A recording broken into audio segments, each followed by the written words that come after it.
Greer joins me now from Davos. Representative Greer, great to have you with us. Thank you very much for being here.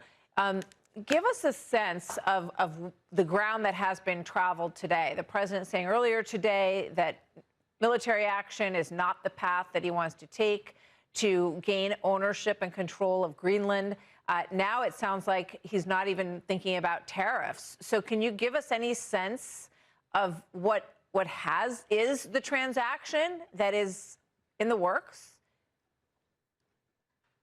Well, I've been on the ground here for about 36 hours. And Greenland, of course, has been quite the discussion topic. There's been questions about the military elements, economic elements, and that kind of thing. I've met with my counterparts from the EU, from Britain, with the German officials, and everyone is looking for a good way forward. The president himself was very clear today that he wanted to have negotiations. He signaled it to the world. We were all there. I was not in the most recent discussions with Mark Rutte.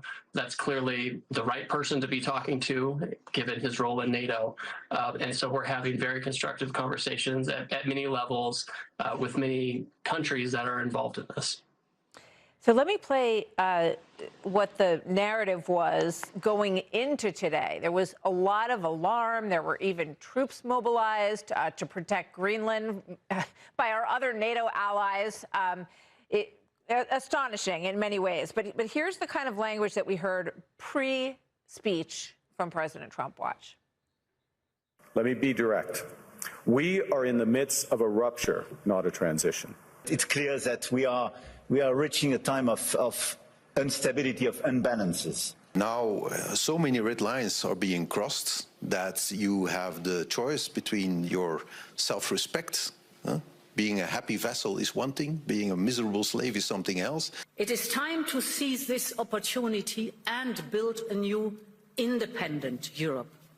So there was all of this discussion that this was going to break NATO, this discussion about Greenland and the president's aggressiveness on this issue, and that, you know, these countries were going to form alliances with China or potentially Russia instead of the United States. Were they way out over their skis with that narrative, Jameson?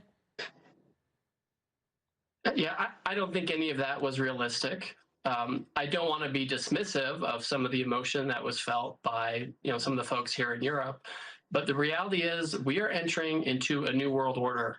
And that's something that a lot of the European officials have been acknowledging during the past couple of days here at Davos. We're entering into a period where some of the economic rules of the past are no longer effective, where some of the security arrangements may need to be rearranged. And so there's an acknowledgement with that. The idea that somehow these folks would partner with China, that's not realistic. China is a giant exporter. They're not a big importer, and so they're not going to import a lot of the things that they sell. China supports Russia economically, and Russia, of course, is fighting a war on Europe's borders. So none of that is very realistic. When I was meeting with my counterparts over the past couple of days, I encouraged them to, speak with the president, put it at the leaders level, and negotiate, and that's indeed where we are now. I want to play one more soundbite from President Trump, and then I have a quick question for you on the other side of that. This is the president talking about how much we give NATO, and in his words, how little we get back from the organization. Watch. This would not be a threat to NATO. This would greatly enhance the security of the entire alliance, the NATO alliance. The United States is treated very unfairly by NATO. I want to tell you that. And when you think about it, nobody can dispute it. We give so much and we get so little in return. So he made this point several times, Jameson, that we give so much to NATO and we get so little in return. And he said, this is the one thing that we want.